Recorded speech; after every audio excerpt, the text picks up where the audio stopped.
So let's do that now. So we can go into here, we can change this to workbench. So now if we take a look at what it looks like, this is what our overall shape looks like. We can go to matcap and we can do this. And then we just have to render it out. Everything looks pretty good here. Make sure, actually, important thing is not to have color mode in Filmic, but standard. So we have it standard, so now it looks more ideal like this. Everything's good. And now we can just render this. So if I go to render image, here is our material. And we can just kind of save this image, save, and I'm just going to put this on desktop, and let's just name this normal map, or N for normal map, Trimsheet demo. Okay, save as. Close this down. We can click our grid. We can hide this, and actually we can put this in a collection. Let's put that in a new collection here. Collection. Drag this all here. Hide poly. Hide this. A good thing to note is I haven't saved this yet, so let's just save this. Blender. Sure, why not? And now let us just test it out. So let's put a plane to act as a map. We're gonna remove this. Just keep it at. Let's go back to Eve. Eevee 9090. We need to do this and get out of layout and see what is happening here.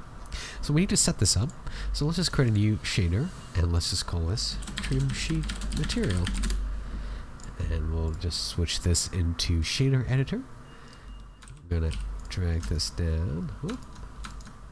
And we're gonna add the normal map, which is actually, I think, the render result, but we can just navigate to find it. Put that here, make sure this is non-color. Normal map. Drag color into color, normal to here. And now we have our trim sheet. Now look at that, a flat plane. So how do we end up using this kind of stuff? Well, let's go to let's say the UV editor, and let's showcase our trim sheet, and let's take a look at this. So it's just a flat plane, as you can see here. I'm just gonna do that, and let's just say, oh, I want this element to jut out, so we can add a trim up here, and we can say I want this to jut out like that. So now you can see here it's actually jutting out. And let's say if you don't want this bottom part to be this, we can select this bottom part and move this upwards. Oh. Like here. And you can see we can add like more of that trim down here. We can probably like add more of the wall. Let's just say maybe that. And we can scale this. So you can see it's scaled it, so we need to figure out how to clip those bounds like that. But this, for the purposes of this demo, I think that's pretty cool. So let's move this a bit higher. So that's when these edges come in nicely, because it adds like as a nice buffer to separate the textures. Okay, so now let's add, let's say, hang on, how do I do this again? 2SX.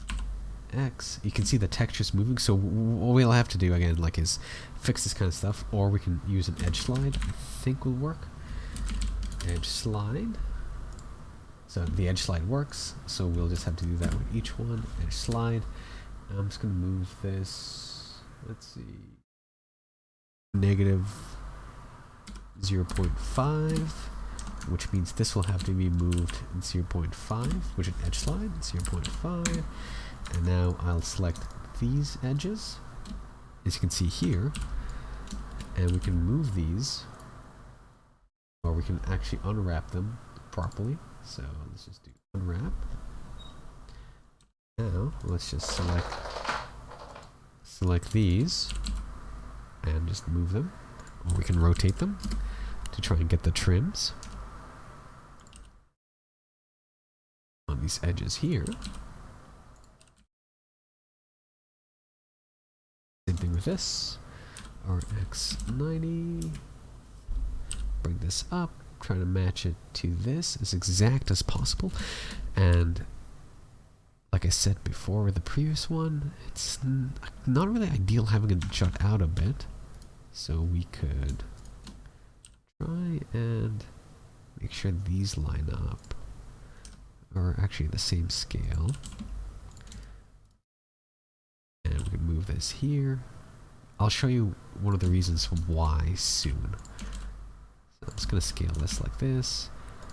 And again, I don't want to make this video too long, just to get the gist of what I'm doing here. So we have like a nice trim here, and let's just say finally, maybe we want this element to be one of these things here. So we scale this.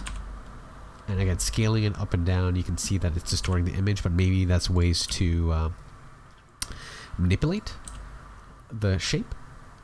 It's starting to think. We're starting to think about like just the shape language, rather than what this is. We're using this to create more art.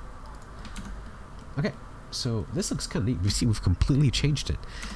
And if we look at this, they're kind of relatively in the same area. Again, I like to like stretch some of this stuff and like make it a little bit more uniform. Okay, so that's cool. Now, why were we trying to fit everything inside, you may ask? Well, the cool thing about that is if we go back to our shader editor, we can see that it's following the UVs, but we also have our location here. Look what happens when I start. Oh, that doesn't work. Oh,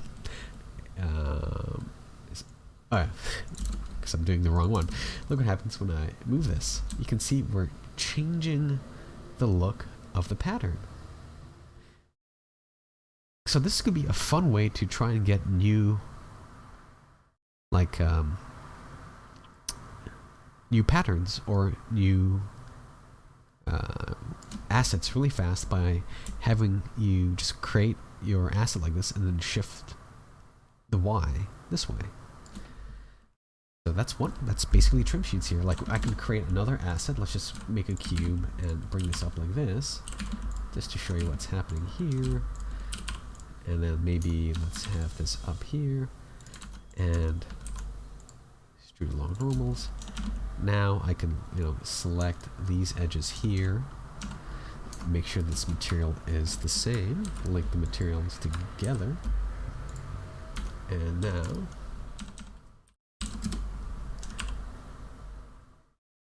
there we go. Maybe I want this element to be wrapped around here. So I can try and do that, and you can like eyeball the scale. There are alternatives of like following active quads that you can look up on how to do these type of things. I do have a add-on that does it. The reason why I'm not doing it now is just I don't want to start introducing too many add-ons, because I want to show that you can do this vanilla. So there we go. We have like a little cool element here. We can select this, and this, and I kind of want these to be stacked. So do this UV unwrap, UV smart, UV project. I think doesn't know. You can also just end up selecting just this one face and doing UV project from view, and it'll like scale it to the correct bounds, which is really handy to have. And you can do that with each element. So we can do it here. So I can click on this one, click on the back, go back to the front, UV project from view. It's over here, so they're on top of each other. Then click on this, go to the side, orthographic view, UV, project from view. Now if I select all the elements, I can try and line them up like this. You can also try and snap them together. And now I can move these, and they're more or less relatively the same, except for this edge here. So what I would have to do is like select this edge and this edge, maybe this edge, and move it to the other side, kind of thing. But again, for the purposes of this demo, you can hopefully understand what's happening here.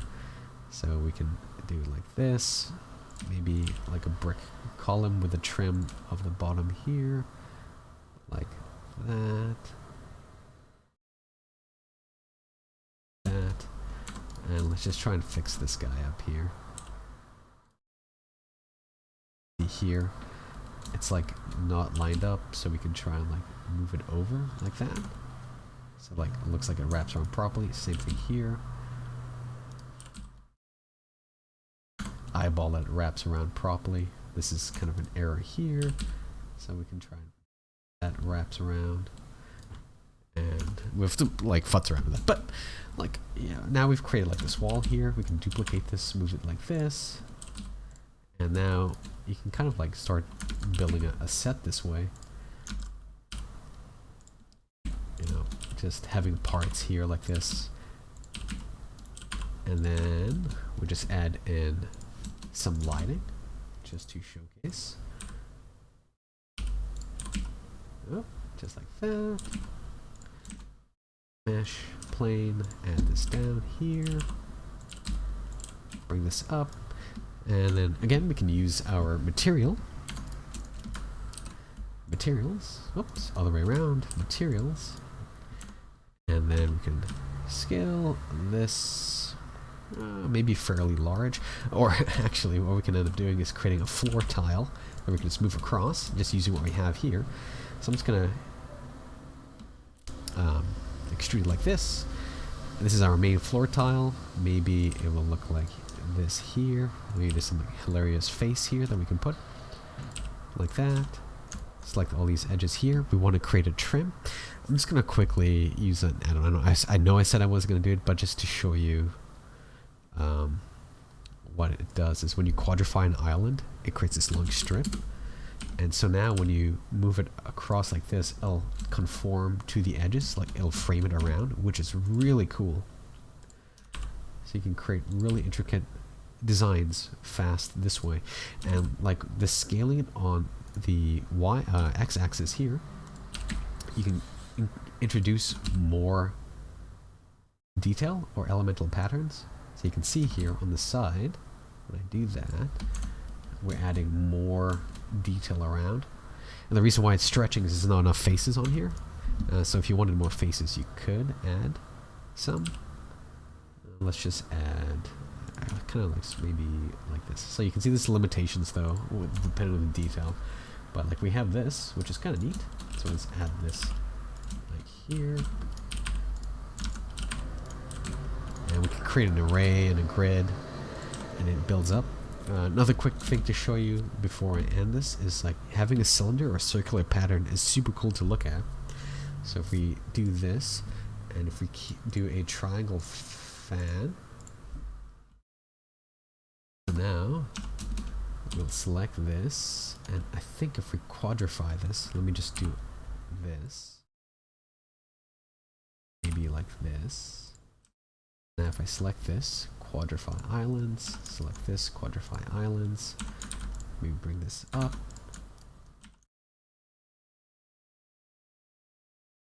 Let's shade smooth, add a material of this. You can see already it's like going into a circular array, which is kind of neat. Actually, that's really cool.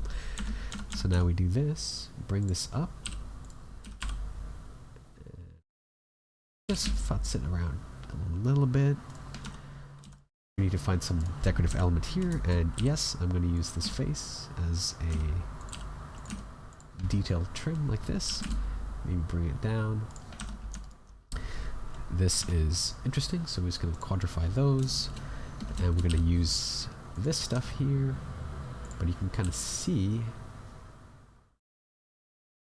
that I'm already creating really cool high frequency detail just using this sheet here. Like stuff like this would be really hard for me to concept, or I wouldn't really react to in a way to have concepts like this. But just being able to go in and create assets like this is fascinating. Having stuff with quadrify islands really also makes it a lot easier, like that.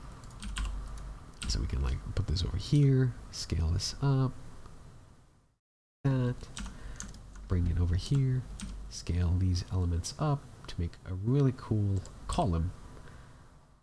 Have like a this. Now we have this really cool asset, and everything kind of has this like uniform language because we're pulling from the same trim sheets. Ideally you want to have a lot more trim sheets to design this, because after a while it'll start feeling very samey. But just to showcase, yeah, hopefully you've learned how to use trim sheets. It gets really powerful after a while. You change the color here, you make it metallic. That's kind of cool looking. You play with your roughness values here. You can probably derive some of these sheets here to change the roughness value. I'm speeding ahead here now, but just to show you what you can end up doing. So let's say we want to separate this as a mask and use the roughness R, so you can kind of see the values are shifting. There's some like really nice areas here, so G will point it differently, and B will point it differently too. You can see this is more matted. R looked kind of nice, we'll do it like that.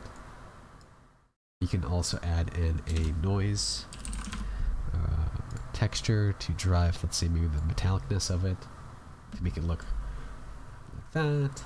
There's a lot of things you can do after this, but yeah, hopefully you've enjoyed this mini tutorial on trim sheets. Thank you.